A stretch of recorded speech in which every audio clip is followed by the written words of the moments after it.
Morning students. आज का हमारा टॉपिक है ट्रायल बैलेंस। आप सभी जानते हैं सबसे पहले हम डबल एंट्री सिस्टम को यूज करके जर्नल एंट्रीज बनाते हैं। उसके बाद उनकी लेजर पोस्टिंग की जाती है। देन थर्ड टर्म आपका आता है ट्रायल बैलेंस। ट्रायल बैलेंस क्यों बनाया जाता है इसके बारे में हम जानेंगे कि ट्रायल बैलेंस को बनाने का रीजन क्या है। देखिए, आपने जितनी भी पोस्टिंग की जर्नल की, लेजर की, उसके बाद आपको उनकी अर्थमेटिकल एक्यूरेसी अगर जाननी है तो उसके लिए आप बनाएंगे trial balance. A trial balance is a statement showing the balances और total of debit and credits of all accounts in the ledger with a view to verify the arithmetical accuracy of posting into the ledger accounts. Next इसमें trial balance is an important statement in the accounting process as it shows the final position of all accounts and helps in preparing the final statements. आप ये कह सकते हैं कि trial balance के base पर ही आप अपने आगे के जो फाइनल अकाउंट्स है वो प्रिपेयर करते हैं। हमारे जो फाइनल अकाउंट है वो क्या क्या होते हैं? Trading and profit and loss account. Then आप उसमें क्या प्रिपेयर करते हैं? बैलेंस शीट प्रिपेयर करते हैं। अब देखिए, ट्रायल बैलेंस बनाने का एक फॉर्मेट होता है। फॉर्मेट कुछ इस तरीके से है। In the books of trial balance as at serial number आप सबसे पहले इसमें लिखेंगे। देन नेम ऑफ अकाउंट्स का कॉलम होता है। Then ledger folio, debit amount and credit amount. यहाँ पर जितने भी लेजर पोस्टिंग में जो डेबिट अमाउंट है वो इस तरफ लिखेंगे और क्रेडिट अमाउंट को आप यहाँ पर लिखेंगे। उसके बाद सारे आइटम्स को आप क्या करते हैं? टोटलिंग लगा लेते हैं और इन दोनों का डेबिट और क्रेडिट बैलेंस इक्वल आना चाहिए। अगर ये इक्वल आया तो आपका ट्रायल बैलेंस करेक्ट बना है। अब आप ये सोचेंगे कि इसमें डेबिट अमाउंट में क्या लिखना है और क्रेडिट अमाउंट में क्या लिखना है। उसके लिए हम फॉलो करते हैं हमारे गोल्डन रूल्स, क्योंकि यही गोल्डन रूल्स फॉलो करके आप क्या प्रिपेयर करते हैं? आपकी जर्नल एंट्रीज। एक बार ये देख लेते हैं फिर से। हमारे पास तीन तरीके के अकाउंट होते हैं: personal account, real account and nominal account. तो देखिए, पर्सनल अकाउंट यानी व्यक्तिगत खाते भी हम इसको कहते हैं। इसका नियम होता है debit means the receiver. Who is the receiver? वो क्या होगा? डेबिट होगा। जो गिवर होगा वो क्या होगा? क्रेडिट। पर्सनल अकाउंट का गोल्डन रूल क्या हुआ? Debit the receiver and credit the giver. Second number पे आते हैं हमारे रियल अकाउंट्स, जिसको हम वास्तविक खाते भी कहते हैं। इसका रूल है what comes in debit and what goes out credit. Real account का मतलब होता है ऐसी चीजें जो गुड्स से रिलेटेड हो, है ना, जिसमें परचेसिंग आ जाती है, आपकी सेलिंग आ जाती है, वो सब चीजें इसमें आएंगी रियल अकाउंट में। तो जो भी आइटम, जो भी गुड्स आपके बिजनेस में आ रही हैं उसको आपको क्या करना है? डेबिट की तरफ लिखना है। तो what comes in debit and what goes out is credit. Third number पे है आपका नॉमिनल अकाउंट, जिसको हम नाम मात्र के खाते भी कहते हैं। इसमें जितने भी ऑल लॉसेस एंड एक्सपेंसेस, जितने भी खर्चे हैं, जितनी भी हानियां हैं, उन सबको क्या किया जाता है? डेबिट किया जाता है। All incomes and gains are credit. Nominal account का रूल हुआ expenses and losses are debit, income and gains are credit. इस तरीके से आप अपने ट्रायल बैलेंस को और अच्छे तरीके से बना सकते हैं, जिसमें कोई भी मिस्टेक नहीं होगी आपकी। इसमें आप देखिए, एक ट्रायल बैलेंस का आपका फॉर्मेट ये है।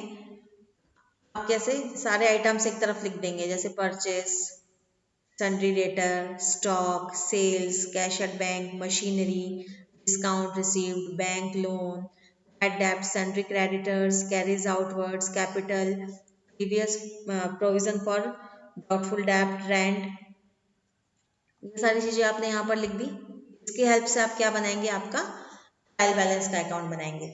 जिस किसी को भी ये जो गोल्डन रूल्स अभी अभी मैंने बताए, अगर ये अच्छे से आते होंगे तो भी आप क्या कर सकते हो? अपने ट्रायल बैलेंस को बहुत अच्छे से चेक कर सकते हो। इसलिए हर किसी को ये रूल्स तो बहुत अच्छे से याद होने चाहिए। अब इस फॉर्मेट में हम एक एग्जाम्पल देख लेते हैं कि किस तरीके से आपको एंट्री करनी है। देखिए, यहाँ पर एक एग्जाम्पल है। Trial balance Go Green private limited as on 31 March 2019। एक कंपनी है, उसका यहाँ पर क्या शो हो रहा है? ट्रायल बैलेंस शो हो रहा है। देखिए, मैंने सबसे पहले बताया था कि सीरियल नंबर लिखने हैं। ये हमने जितने भी आइटम्स है उसके यहाँ पर हमने सीरियल नंबर लिख दिए। एंड पर्टिकुलर्स है। पर्टिकुलर्स जो भी आपको क्वेश्चन में दिए होंगे उनको आपको एक लाइन से आइटम को लिख लेना है।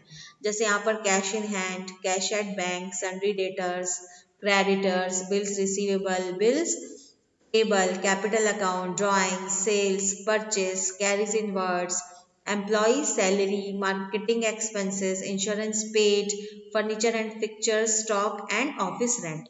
इतने सारे आइटम्स इसके दिए हुए थे। अब हमको चेक करना है जो लेजर पोस्टिंग हमारी हुई थी वो करेक्ट थी कि नहीं। यहाँ पर सबसे पहले देखिए कैश इन हैंड, ये आपकी एसेट है ना। एसेट्स हमेशा क्या होती है, डेबिट साइड लिखी जाती है। देखिए 5000 को आपने यहाँ पर लिख दिया। Cash at bank 2 lakh rupees का अमाउंट यहाँ पर लिखेंगे आप। डेटर्स, डेटर भी आपकी क्या होती है, एसेट होती है। सभी एसेट्स को क्या किस तरफ लिखा जाता है, डेबिट की तरफ लिखा जाता है। क्रेडिटर्स, क्रेडिटर्स आपकी लायबिलिटी है। लायबिलिटीज हमेशा किस तरफ शो की जाती हैं, क्रेडिट साइड में शो की जाती हैं, तो आपने यहाँ लिख दिया। बिल्स रिसीवेबल, ये भी आपकी एसेट है 22,000 की, इसको आपने डेबिट की तरफ लिख दिया। बिल्स पेबल, बिल्स पेबल मतलब आपको पे करना है, इट मीन्स वो आपकी क्या हुई, लायबिलिटी हुई। लायबिलिटी को किस तरफ शो किया जाता है, क्रेडिट की तरफ, तो 7,000 का अमाउंट आपने यहाँ पर लिख दिया। Then capital account, capital account 1 lakh rupees, वो भी आपकी लायबिलिटी है, आपने क्रेडिट की तरफ शो किया। ड्राइंग्स, आपने अपने खर्चे के लिए पैसे निकाले है ना, वो किस तरफ आएंगे, 22,000 आपने डेबिट की तरफ लिखा।